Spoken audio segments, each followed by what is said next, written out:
some of it is about the future, which is also important. And how do we bring this all into a lifestyle that we live? Bill.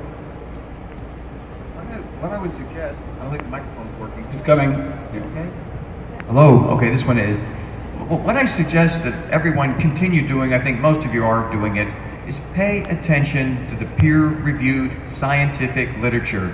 Every single day, there are hundreds of relevant studies being published. It's happening that frequently. Peer-reviewed published literature that gives you tremendous guidance as to how to eat, how to maintain a healthy lifestyle, how to promote healthy longevity. It's all out there. And I'm fortunate that I have people who look over all of these studies and they send them to me via email. And some of them are profound. And the drug metformin that Dr. Rose talked about, I'm getting 2 or 3 brand new studies on the anti-cancer effects of metformin, the anti-aging effects of it. It is overwhelming validation for a single drug, but there's a lot more. A lot more is out there, and it's there in peer-reviewed published literature that you can access online. You go to pubmed.gov, and it's one of the few things that the federal government has done a really nice job for us all, okay? They put together this database where we can access abstracts from scientific journals around the world the day that they're published. So if you have a particular medical condition, let's say it's colon cancer, well, you can type in colon cancer every day and read dozens of brand new studies. Now, some of them may not pertain to your disease. There's a good chance that 1 or 2 of them might, almost every single day. So you have a tremendous amount of control over your own health by simply paying attention more to pubmed.gov than maybe CNN and a lot of politics. So that's my suggestion. I would like to follow that up. I hope you can hear me. There's a book that's called How to Read a Paper. And so before you dive into this, oh, really? Okay, can you hear me now? Yeah. So I suggest that you read a book called How to Read a Paper before you get in there, because you need to look at methodology and you need to look at endpoints and you need to understand that. So just because a paper is out there doesn't mean that it's a good paper. So it goes a little bit farther than that. And if you're interested, you can contact us or contact anyone up here, and I'm sure that they would know how to refer you to that book. Because some of these papers are pretty in-depth, they're hard to understand. This helps you vet it out, and methodology and endpoint is number 1, not necessarily what the paper said it accomplished. So that's important. And following up on that, when you read the abstract, make sure you look at the conclusion of the summary of the test, because the summary must conclude on what the abstract is saying that it does within the study. So also look at whose research the researcher is building upon. Make sure that that research is consequential and valid and its results summarized effectively. But I'd like to go back to the original question about lifestyle. In the past, there was a lot said about the power of prayer. In Transcendental Meditation, which I've practiced since I was 18, there's a lot to be said about meditation. Shakti Gawan, who's more of a spiritualist, talked about creative visualization. Every night when I go to bed, I visualize what I did during the day and how I could have done it better. Maybe, did I smile enough? Was I honest enough? Did I put something forward that was positive in the community, in the universe? And if I did something I wasn't proud of, how would I amend it the next day? Immediately, rather than letting it pass. And every morning when I wake up, I view the day and think of how I can make the day better for myself, my loved ones, and my community. And those are 2 very simple things. Reflect on the day and wake up in the morning and plan the day. So simple, but it really does work. Let me just add, because everybody said everything else about the paper, but the most important part is the results section of any scientific paper. That is the part that's hardest to read, but people, it'd be good to learn how to look at somebody else's data and say, do you agree? Did they really show this? And that's what I spend a lot of time doing. I'm just amazed at how many papers are published that I just can't believe their data. And on that point, I would have to say that Aubrey de Grey's magazine, his research magazine, is one of the most authentic and conclusive magazines, and having written for it with my scientific research, I was put through the mill with it because I was I was a newbie writing a scientific paper, and I didn't know how to write one. But I studied and I studied and I learned, and it's hard to take a deep breath, go, okay, I'll do that. You know, whatever the blind reviewers are saying, they are giving you the best advice possible to have a consequential and significant paper that would make headways. Actually, let me say something about that. I want to, first of all, thank Natasha for the compliment. Rejuvenation Research is a pretty small journal. We only publish 6 times a year. We publish probably a total of only about 60 or 70 papers per year. And there's a reason for that, which is that we need to ensure that the biases and vested interests and so on, and indeed, of course, just inexperience, as Natasha said, that exist on the side of the authors and the reviewers can be mitigated and augmented by the editorial process. In a really big journal, that doesn't happen. And the most high-profile journals are the worst in this area. They accept maybe 10% or fewer of the manuscripts that they receive, and their process for filtering out the other 90% is really, really imperfect. It's really bad, because it has to be. It's kind of it's just a throughput thing. So yeah, I mean, I take great pride in the quality of the editorial process that we conduct. In terms of, we've talked a lot this RAADfest about advocacy. Aubrey talked about it, others. Can you talk about making advocacy, or how much is advocacy a component now of a radical life extension lifestyle? In other words, is it enough just to sort of do best practices in what Life Extension magazine recommends, or do we also need to think about advocacy as being part of our radical life extension lifestyle? Yeah. Well, everyone has a different ability to get information disseminated, and for some it's just talking to your friends and your relatives about what you're doing that is enabling you to achieve good health, or observations you're making with others. And then there are people who have forums. They have ability to communicate to wide ranges of people. So this is something that we need to do. The fact of the matter is, if we were only, let's say, average age of 21 here, maybe it wouldn't be so urgent. But there is a sense of urgency to get the word out that age reversal research is going on right now. It's producing results, and we may only be 5 or 10 years away from meaningful and systemic age reversal. So the more we talk about that, the more people will accept it, the more likely someone will hear it and say, maybe I'll invest in some company that's doing something along those lines, and we'll see a real breakthrough occur.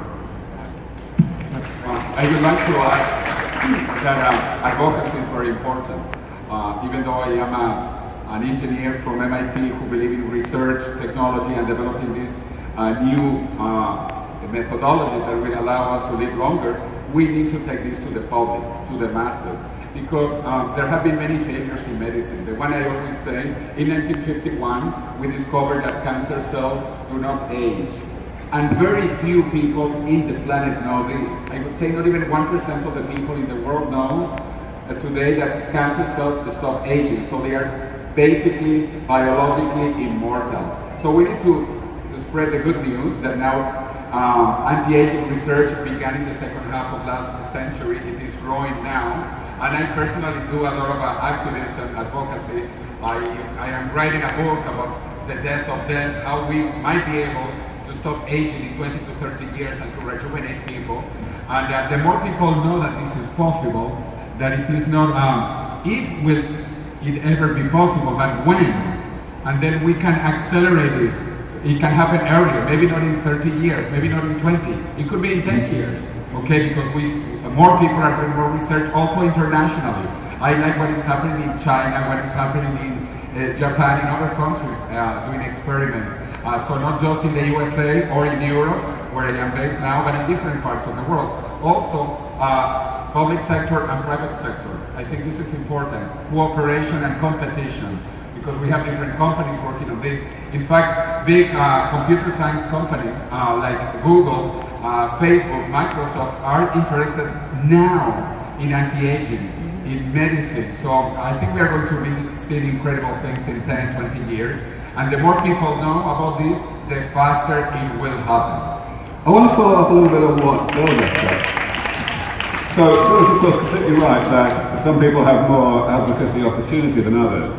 But there's a distinction I want to draw your attention to between the quantity of advocacy and the quality of advocacy. Because the better you are at it, the more you get to be able to do it, the more people start to listen. And that really comes back to the original question about advocacy being part of the anti-aging lifestyle. Because however much however large or small your current audience, it takes a lot of time and effort to learn to do advocacy well, in terms of just learning the facts, the scientific facts, well enough to be able to give correct and persuasive answers, and also learning the other arguments, learning which arguments are actually not just correct but also actually persuasive. So it takes time to actually see what people like us up here say when we're on stage or when we're on camera, to understand what arguments are most effective, and then you can improve on them yourself, customize them for your audience. It is really a lifestyle thing because it does take time and effort, and it's really, really important. So I am a patient advocate, and many applause. And so I know the power of that, and a lot of people think, well, where do I start? You start with your passion, and then you go from there. It's taken me 4 years to understand the science as well as I do now, but it didn't take me that long in the beginning to start to translate the message. And sometimes the more simpler you translate it, the better it actually is. And as you learn more terminology, it starts to close down your audience. So we have to be really careful about that. So the value of a human is what you can do to help the people around you. And so I don't want anyone here or that might be listening or watching the video think that they're limited to not do something, to think that they're invalid or they're not educated enough. There's a place for everyone. Everyone has a talent. Learn it well and really follow your passion, and you can really help to change things. And there isn't a background that's particularly good because we need everyone. When I came into this, I thought, well, how do I fit into this? Well, I'm not a scientist and I'm not a medical doctor, but it turned out we had a whole bunch of those. What we needed was somebody to get them together and say, we have to go now. I need to find doctors that will treat people and scientists that will do the work. So don't think that you're limited. You're absolutely unlimited. Your talent is something you have to find within you and bring out in your passion.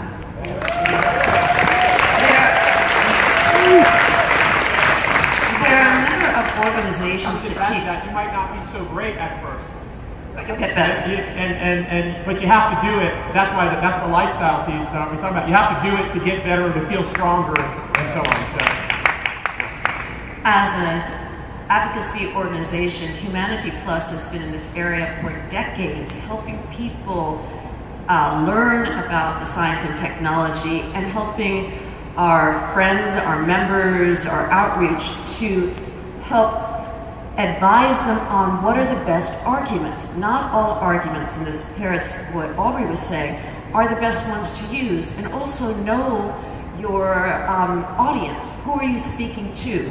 Every time I give a talk, I study the audience, just as much as I study what I'm going to say, because I am there for them, not for me.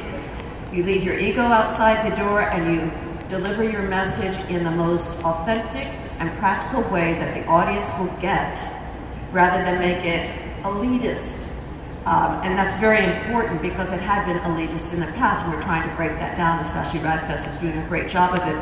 Another thing also, besides knowing who your audience is and speaking to them, remembering that just because someone is religious doesn't mean that life extension or immortality conflicts with their worldview or their belief system. That's very important because in the past, that had been an issue for many people who were involved in not just the transhumanist perspective, but the life extension worldview, that if you were religious, then you wanted to go to heaven or you were sent to hell. Not so. Many Christians, Jews, Muslims, Buddhists, etc., those I haven't mentioned, forgive me, but also understand that the time that, maybe if you go into chronics, that is where you're just setting back. You're not really dead, you're suspended.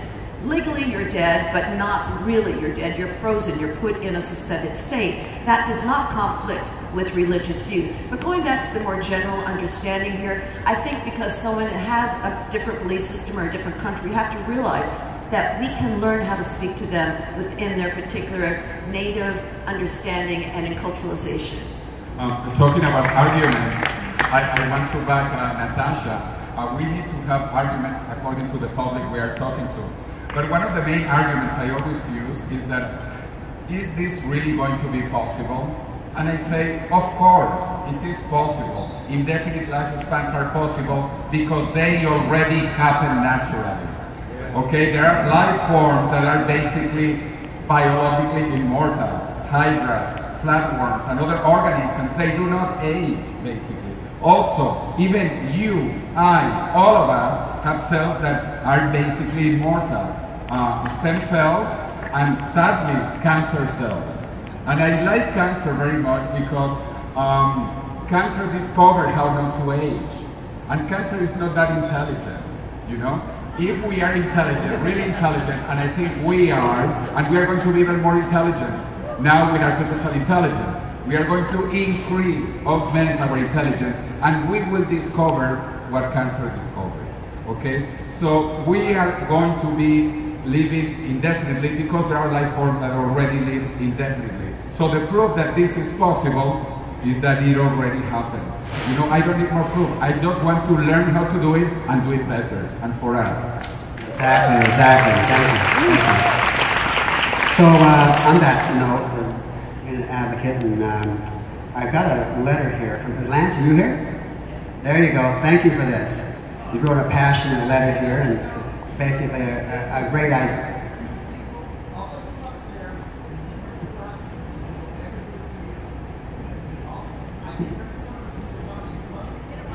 Okay, I can't hear you. We have no idea what you're being brought on mic now. Go ahead. It felt good. Yeah. I think every one of us in this audience loves you for what you are. You're the starter for this, and we are just followers. I can't tell you how much I appreciate the things you've taught me through getting all these speakers here. Yeah. I learned a lot. If I can do anything to increase the participation of human beings to help them all, like everybody in here is caring about everybody else. Yeah. I love that idea. Thank you. Yeah. Thank you. And I just want to say, on behalf of all of us here, everything you've got to remember here is that every single leader in any field, including this one, started out as a follower. So, if you want to be a leader, start now.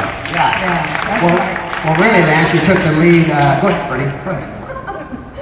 I don't have much to say right now. I just want to say I know without a question that aging and death are going to be eliminated. Without a question, it's going to happen. Otherwise, why are we all up here? You know, why do we come together? If we don't have some confidence in what we're doing, and I totally support all of these individuals, scientists, doctors, people on stage. I support them in what they're doing because I know the world we're after is going to happen. No question about it. Nothing. Thank you. So the coalition is about all of us taking the lead, what we can do.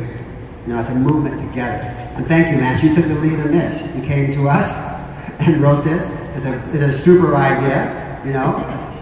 Yeah.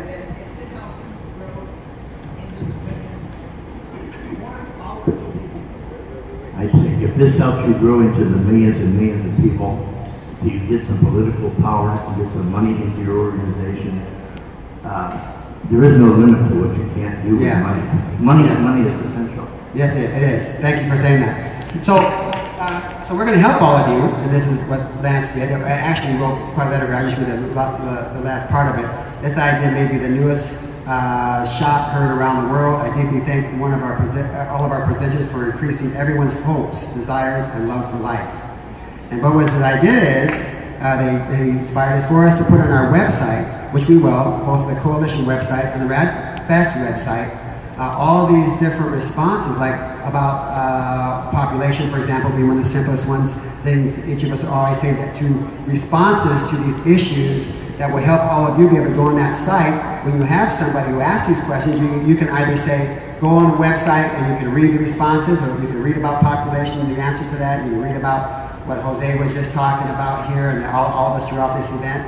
There'll be all those questions answered on there. And you can also read them yourself, of course, and then get those answers ingrained in you, so that you'll be able to pop those right out when somebody asks you about population or any other given question. And if you have other questions that come up with people, email us, and we'll get the answers to that too, or maybe you have some additional answers, and we'll put those on the website. How's that?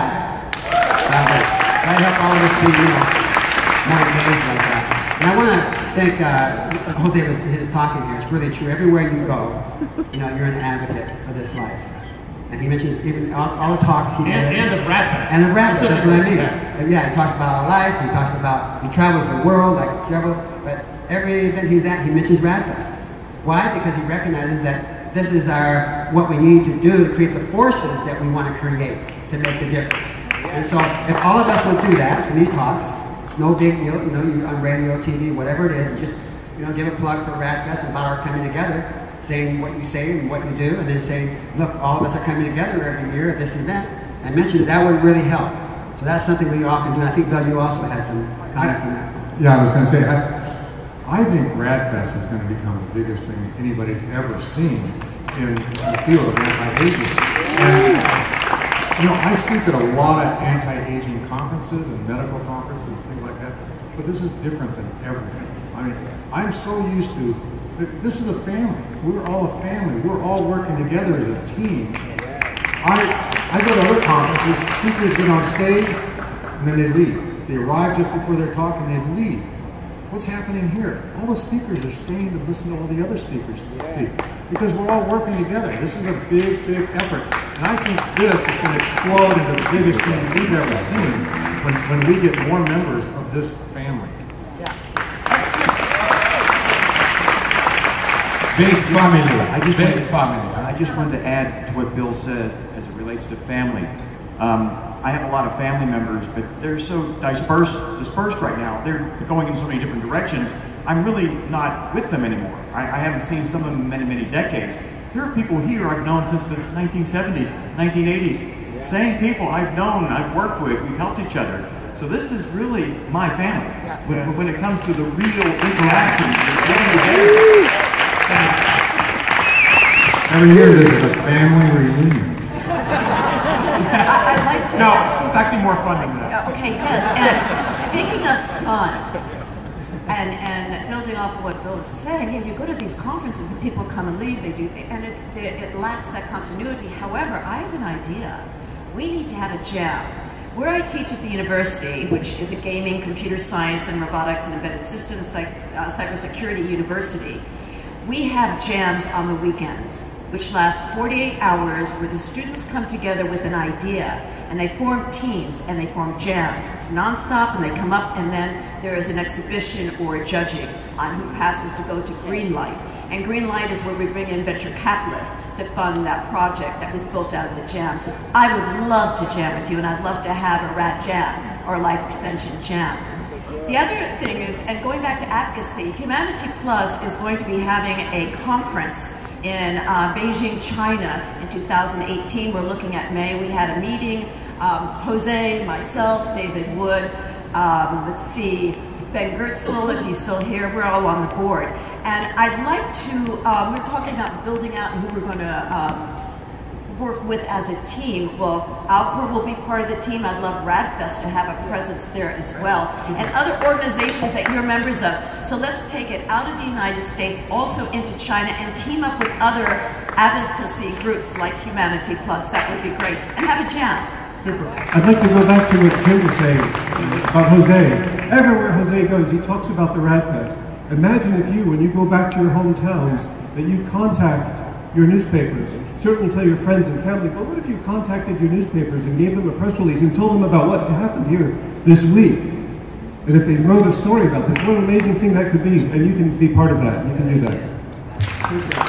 I'll do it. I'll do it. Friend and steering committee member, and board member of the coalition, David Kekich, is actually going to conference in with us. Now, he wasn't able to be here because of health, so we're really excited to have David conference in with us now. Can we get that? David, how are you? Hey, David.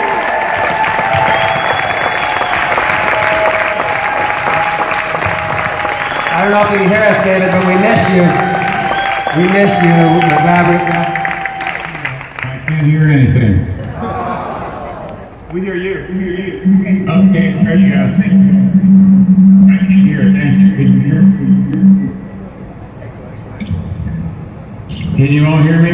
Yes. Thank you. Okay, I'm really sorry I can't be there. I'm so disappointed. I missed a great opportunity, and I really want to see you all in person. I guess this is the next best thing. I'm going to sort of, I guess in some way, close the show. I don't know. And I will do it with an analogy. I want to tell you a little story about when I graduated from college. I joined the National Guard, the Army National Guard, and I went for 6 months active duty, and part of that was, of course, was basic training. And when I was in basic training, I guess because I was one of the older guys there, I was a college graduate, most of the guys were just out of high school or some high school dropouts. They made me the platoon guy, which kind of gave me some responsibilities and some advantages and also some disadvantages. The advantages were I got out of all the the crappy duties. I didn't have KP, I didn't have guard duty. I even had my own room, a private room in the barracks.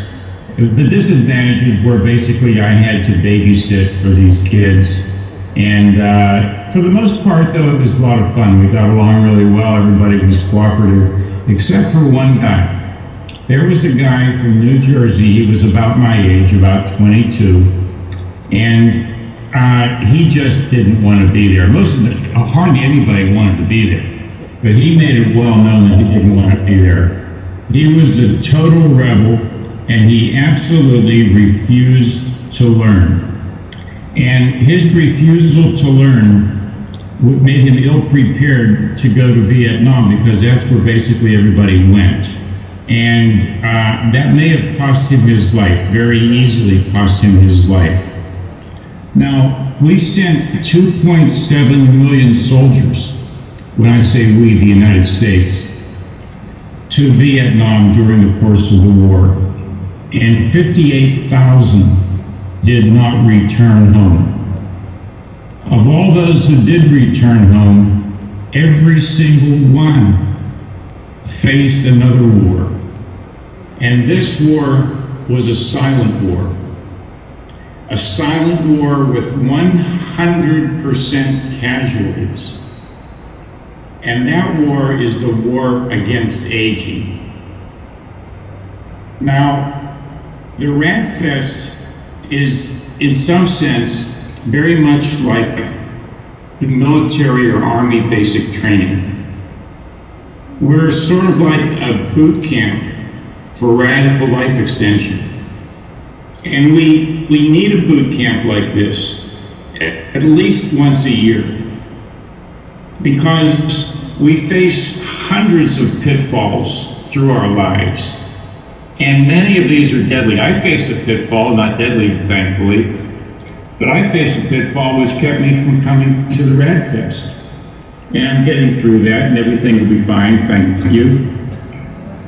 But if you learn your lessons well, the lessons that you learned over the last 4 days at the RAADfest, you can avoid many of these deadly pitfalls and dodge death from aging. And the lessons that you're learning here are not lessons in self-defense. There are lessons in offense, to go on the attack. Because aging and death are relentless. If you take a half half-baked approach, willy-nilly approach, passive approach to healthy lifestyle and medical interventions, it's only going to get you so far. All you're doing is delaying the inevitable. And a Zen approach is not going to cut it here. What we need is an H-bomb. We need to be proactive in the approach we take to our lifestyle habits. We need to be proactive in the support that we give one another, the encouragement we give one another, the support we give to the researchers and the research. And we need to be proactive in our advocacy. That means a 100% Manhattan Project type attitude, using every single weapon at our arsenal, everything that's available to us. Because we're very much like members of the squad, or like a platoon or a company or a battalion in the military, in the respect that they all support one another. They fight as a unit. They watch each other's backs and defend one another. And in that sense, RAADfest is very similar. We built a community where we're cohesive and we watch each other's backs. We give each other encouragement. We keep each other on track. This is the spirit of RAAD. Unity against a common foe. Because united we live, and divided many of us will die. And we can't have that. I'm part of RAAD, and I'm an enthusiastic member of RAAD and part of the steering committee, and one of you, because I want to live, and I want you to live, and I want you to live, and I want you to live. And we're going to live, most of us, at least an extra 20 years from what you've learned at this conference. Healthy 20 extra years. But that doesn't cut it for me. 20 years is not enough. I want more. I want a lot more. I want it all if I can get it. I want you to want it all. So there are no negotiations here. There's no compromise. This is all or nothing.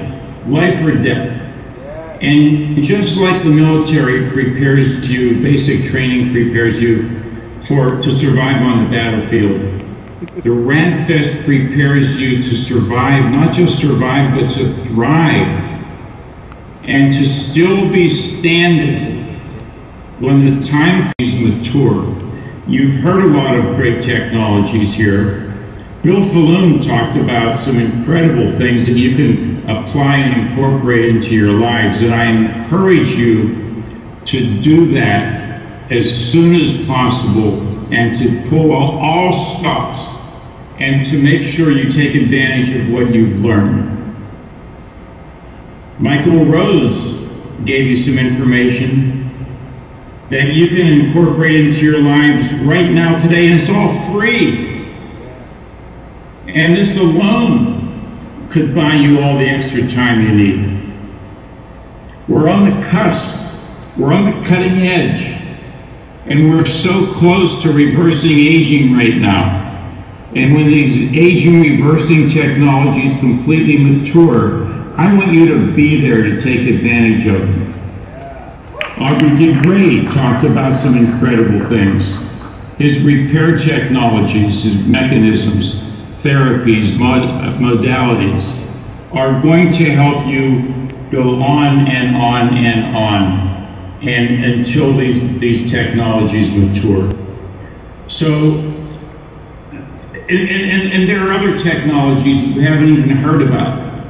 We can't talk about some of them because of confidentiality agreements. Some we can't talk about because of the fact that patents haven't been filed yet or the papers haven't been published. And there are simply things that we don't even know about. We don't know, I mean, we know a lot about what's going on all around the world, but there might be things on the other side of the world that we have no idea what's happening. We'll find out about them soon enough. There might be things right down the street in somebody's home lab that could make a radical difference in your lifespan. So keep up the good work, keep up the good fight. And again, I'm sorry I couldn't have been there with you. I would like to invite you to our party if you haven't heard about it yet. We have an annual longevity party, and it's in Newport Beach for those of you who will be in, either live in or will be in Southern California in December. It'll be December 2nd on a Saturday night. And if you have any interest in coming to our longevity party, I know a lot of you are coming anyway. Kat Cotter, if you're there, raise your hand and you can talk to Kat Cotter, or you can email her at katcotter@gmail.com, and that's KATCOTTER@gmail.com. So I'd like to thank you very much, much appreciated, and thank you so much, steering committee, for giving me the opportunity to come in on Skype and speak to everybody, and more life.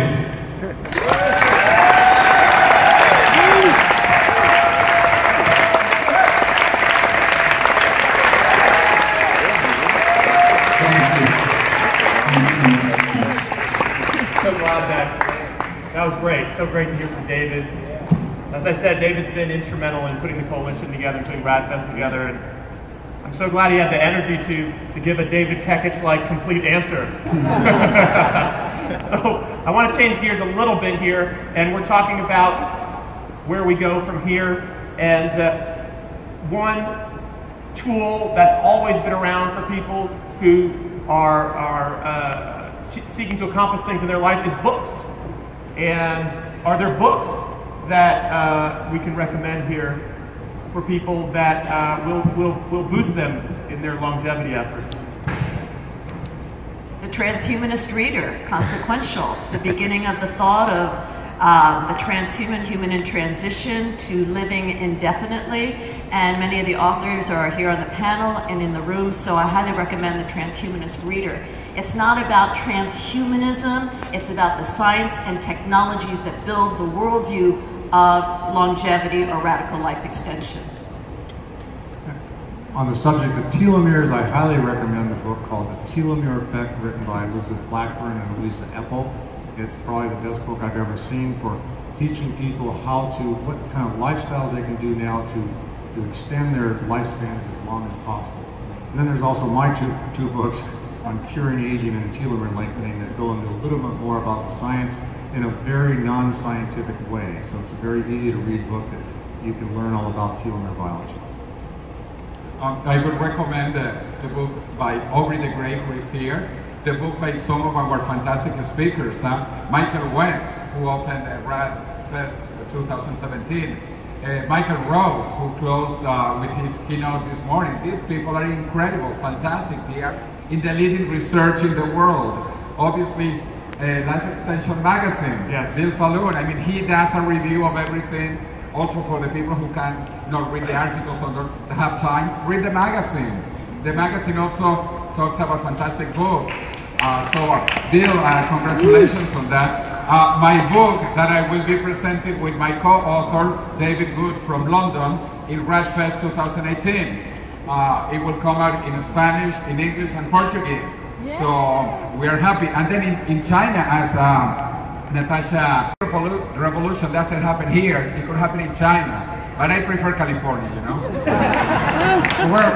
we're always going to have a RAADfest here every year. But most of you know, I don't know if you were in the room, but we announced that Bangkok, the Bangkok event is on. We sealed that yesterday. We will be going, first international RAADfest will be in Bangkok, Thailand on February, I think it says Pam in here. We'll have the website up very soon so people can start registering. It's going to be a great event. Bill was just telling me this morning that he's got a large contingency there of people. There's a lot of people in Asia that are really very excited about life extension, radical life extension.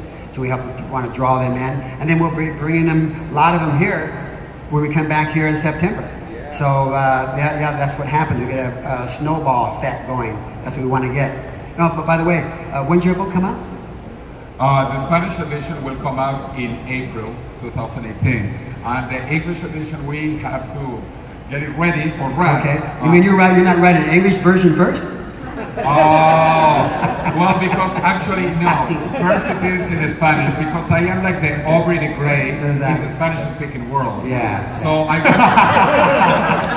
want to position my book first in Spanish as a best-selling book, and then it will be easier to have a bestseller in English. There you go, there you go.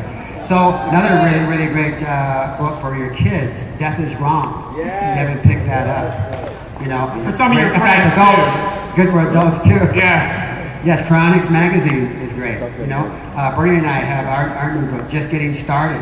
It's good for everyone to read from the context of a journey that we've had clear back from 1972. They've lived a very interesting life. Yes, very interesting. You'll be looking at it different when you read this or have some comments. It's very personal. We just wrote it from a gut level. Joe helped us put that together. Keep an open mind. Keep an open mind. That's a good word for it. But, you know, in 1972 when we started, no one was speaking much about even longevity, except probably Bill Faloon out there. But Bill, we'd run into him every once in a while. Never got to really meet him in person, but we'd run crossing over on TV shows. He'd be coming out of the studio, we'd be going in, you know. We didn't even know each other at that time. And saw Kit in some of those shows too, I remember. Yeah, so that was quite so we go back a long ways. Didn't even get to meet each other then, though. So we got to talk in the green rooms. So now that's the synchronicity of this whole thing is now we've come together, and it's quite amazing what we're doing here together. So that's what we're creating, and that's so beautiful.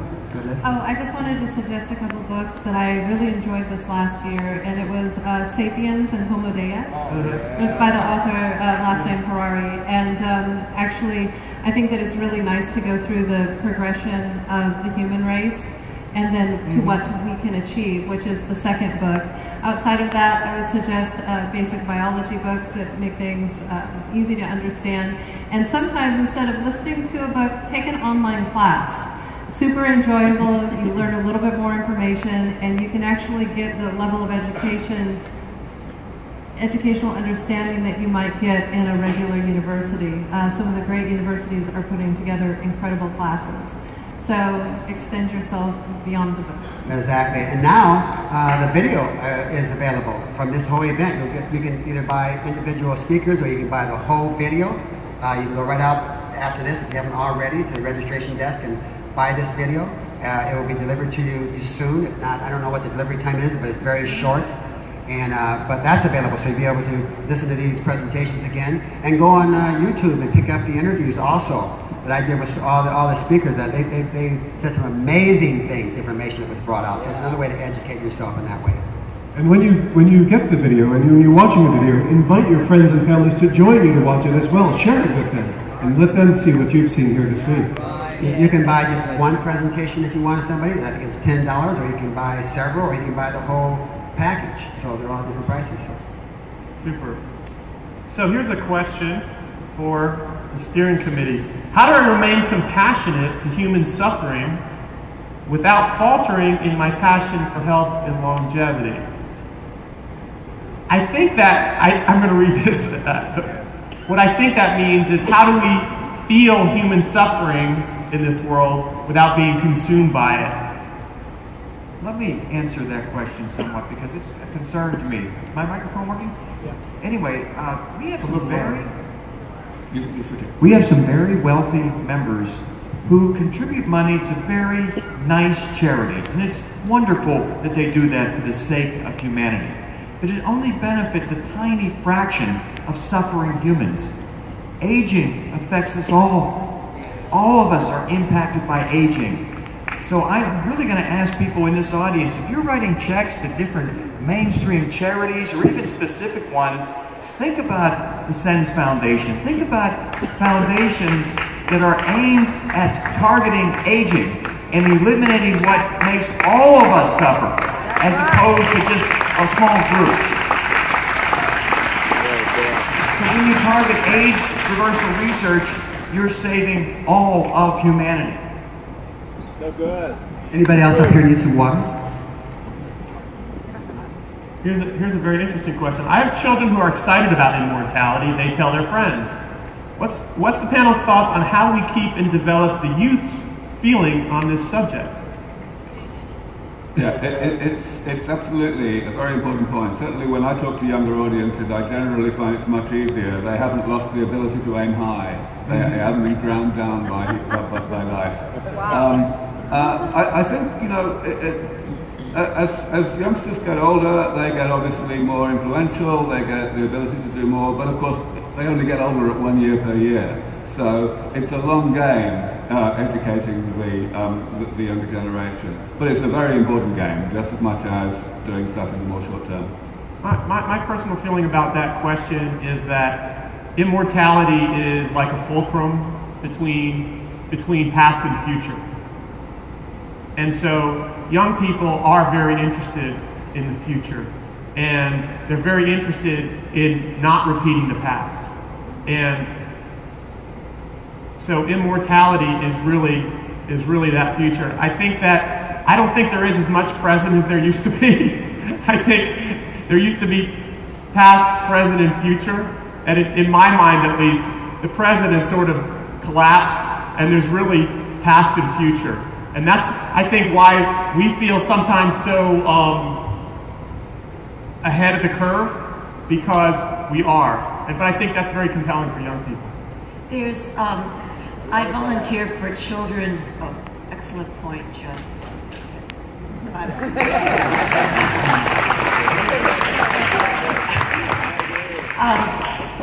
I volunteer to work with students, Girl Scouts, Boy Scouts, Asperger's syndrome, and autism. I think I mentioned that before. But I also work with STEM, science, technology, engineering, and mathematics, and STEAM, which adds the humanities and the arts onto that, thank goodness.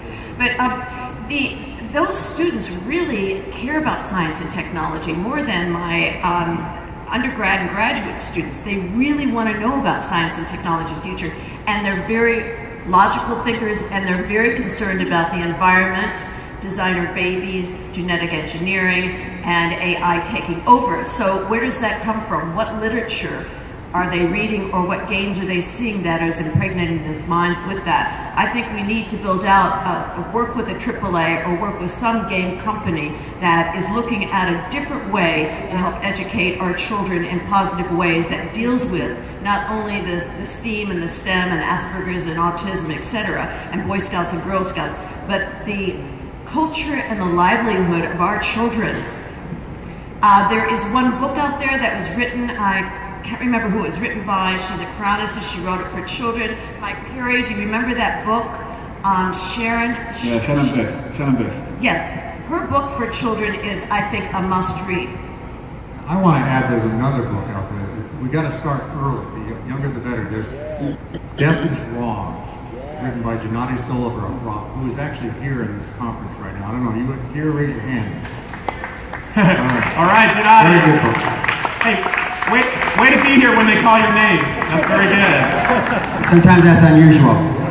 So I think that I have 2 kids, and I've noticed with a lot of children that I've watched over the years that as soon as they have their real independence of who they are, they start to have a fear of death. And when they come to us as parents, we tend to have a reaction that says, stuff it down. Okay, it's very hard to talk to children about death, and so our reaction to that needs to be different. I think that I did the same thing with my kids when they were young. I was like, don't worry about it right now. You know, people are working on medicine and whatnot, but we just didn't talk about it. When they went through it, we gave them more consoling than anything else. And I think that I would do it differently now. I think that it's important now, knowing what I know and how close we are, I think that it's important to actually encourage them to make a difference. If they don't like that, they can become a scientist, they can become a doctor, they can become an MBA and help businesses. We need to actually, instead of teaching our children to stuff down emotions and discomfort, we need to help them grow and become what they can become to make the change. We live in incredible times. And I love, obviously, children, and they are the future, but we are the future too, okay? Because we live in this magical time, first time in human history, and we can decide if we want to be the last mortal generation or the first immortal generation. And we can do it ourselves, and then actually get children ready for an immortal future, a future of abundance, a future of human exploration beyond our tiny planet into the whole galaxy. We live in the best times to be alive, and we have to remain alive. Exactly. Yeah, I like to say, thank you for that. And yeah, so true. I mean, for the most part, people always say, well, the children are our future. Well, now what we're doing is a game changer. We're all the future. But it's important that no one leaves themselves out in that either, that you don't make yourself uninvolved, yes, or not really in with everything that's happening. Don't leave yourself out. But I want to say that at People Unlimited, we bring the children right there in the room with us, from every age, from babies to 5 years old to up to teenagers. They're right there in the room. I'm sorry. And so we bring them right in the room with us. They interact with us. They get on stage and talk. So don't, as parents, don't be hesitant or afraid to speak to them directly about what you feel in immortality. It's actually a security for them. I can remember as a kid, during the atomic scares and so forth, you had no one telling you at any given time. You could think, I had other people during those times tell me that, wow, they were petrified of the idea that maybe hearing all the atomic threats that were going on and having drills that you had to hide under your desk and so forth, that were petrified. And in this day and age now, we're still facing things like that. These kids need to hear that there's an alternative thing happening of life, that they can feel a certain solidness in. This is what it's done for the kids at People Unlimited. They get up and talk about it. They'll say, well, yeah, I had scares. Kids tell me at school about death, but it's so good I can come here and hear something about life, and I feel like I'm not as afraid as I used to be. And we get all these kind of comments. So next year, I think it would be really great to have a panel of kids up here that can actually talk about, and so any of you guys have kids or in this conversation or want to be, I know we have some, we'll bring them. We have those kids, they hear everything in that room, they hear every discussion. And sometimes we'll put them in the corner, the younger ones, and they'll be playing with toys, then they'll get up and all of a sudden they'll be clapping for somebody saying something about immortality. Or dancing when we dance, so it's a great thing. Well, we need family discount rates, huh? So exactly. You can bring your kids, and you can bring your parents. There you go. And your family, and your friends. Yeah, this is what this is about. It's about everybody included. So don't be afraid to bring your kids and everybody. That's right. So, here's a question for all of you. I'm going to direct this. Let's just kind of go down the road here. This is from the audience, what did each of you hear at this RAADfest that you particularly enjoyed or that blew you away? I think it's pretty much the same as I said when I gave my talk the day before yesterday. It's the success that RAADfest has achieved in combining the rational, down-to-earth scientific approach that people like myself are more familiar with the more motivational, personal approach that the People Unlimited have historically been associated with. I'll be honest, last year when I came here, before I arrived, I was not really all that sure that it was going to work out. Because those two ways of thinking, those two mindsets appear on the face of it to be really pretty much at loggerheads. And it did work out. And so, I'm not surprised that it worked out this year, but I'm delighted that this is moving from strength to strength. Very good.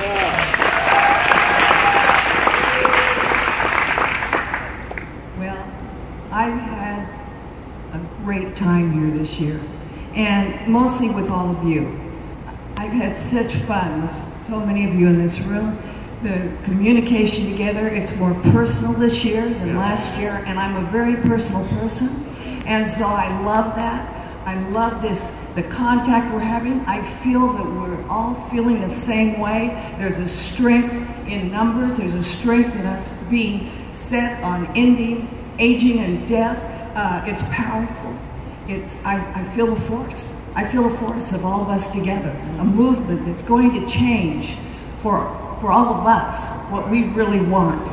And so I'm excited. I feel like I'm bringing the future to me. I'm not going anywhere. I'm staying here. I'm especially not going to the hole in the ground. It's not in my body. Being physically immortal is in my blood. It's in my blood from the top of my head to the sole of my feet. And I won't put that down for anybody's negative.